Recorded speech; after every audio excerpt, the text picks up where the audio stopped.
നമസ്കാരം. വ്യാഴമാറ്റത്തെ പറ്റിയാണ് നമ്മൾ പറയാൻ പോകുന്നത്. മകം നാളുകാർക്ക് വ്യാഴം വരുന്നത് 12-ലോട്ടാണ്. അടിസ്ഥാനവശാൽ 12-ലെ വ്യാഴം വളരെ മോശമാകേണ്ടതാണ്.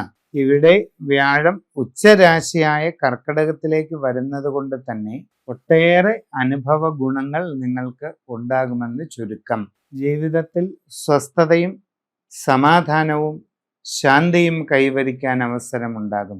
സന്തോഷകരമായ സാഹചര്യങ്ങൾ പലതും അനുഭവപ്പെടുന്നതാണ്. കുടുംബത്തിൽ പല വിധത്തിലുള്ള നേട്ടങ്ങളും ഉയർച്ചയും പുരോഗതിയും വന്നു ചേരും. ദീർഘകാലമായി ചിന്തിച്ചുകൊണ്ടിരിക്കുന്ന ലക്ഷ്യങ്ങൾ നേടിയെടുക്കാൻ അവസരം ഉണ്ടാകും. കുടുംബപരമായ ശ്രേയസ് വർദ്ധിക്കും. നിങ്ങളുടെ തൊഴിൽ രംഗത്ത് വളരെ അനുകൂലമായിട്ടുള്ള നല്ല മാറ്റങ്ങൾ വന്നു ചേരും. തൊഴിൽ സംബന്ധമായിട്ട് പുരോഗതിയും ഉയർച്ചയും നേടിയെടുക്കാനായിട്ട് സാധിക്കും. പുതിയ കർമ്മരംഗത്തേക്ക് പ്രവേശിക്കാൻ ആഗ്രഹിക്കുന്നവർക്ക് അത് സാധിക്കും. ആഗ്രഹിക്കുന്നത് പോലെ നല്ല ജോലി ലഭിക്കാൻ നിങ്ങൾക്ക് അവസരം ഉണ്ടാകുന്നതാണ്.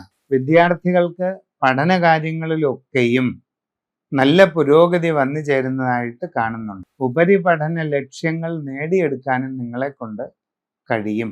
കച്ചവടക്കാർക്ക് വളരെ സാമ്പത്തിക പുരോഗതി ഉണ്ടാകും. നിങ്ങൾക്ക് കച്ചവടം വർദ്ധിപ്പിക്കുന്നതിനും കൂടുതൽ ലാഭം നേടിയെടുക്കുന്നതിനുമുള്ള അവസരം ഉണ്ടാകും.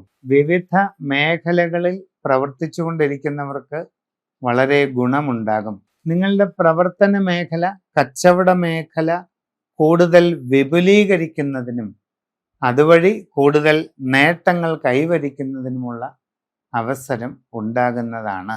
ജീവിതത്തിൽ ആഗ്രഹിക്കുന്നത് പോലെയുള്ള പല മാറ്റങ്ങളും വന്നു ചേരും. സാമ്പത്തിക നേട്ടങ്ങൾ ഉണ്ടാകുന്നതാണ്.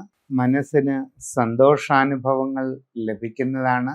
വീട് മോടി പിടിപ്പിക്കും, പുതുക്കിപ്പണിയും, വസ്തുവും വാഹനവും ഒക്കെ വാങ്ങാൻ അവസരമുണ്ടാകും. പല രീതിയിലുള്ള ലക്ഷ്യങ്ങളും നേടിയെടുക്കാനായിട്ട് സാധിക്കുന്നതാണ്. സമഗ്രമായ രാശിചിന്തയിലൂടെ വസ്തുതകൾ അറിഞ്ഞ് പരിഹാരം ചെയ്യുക.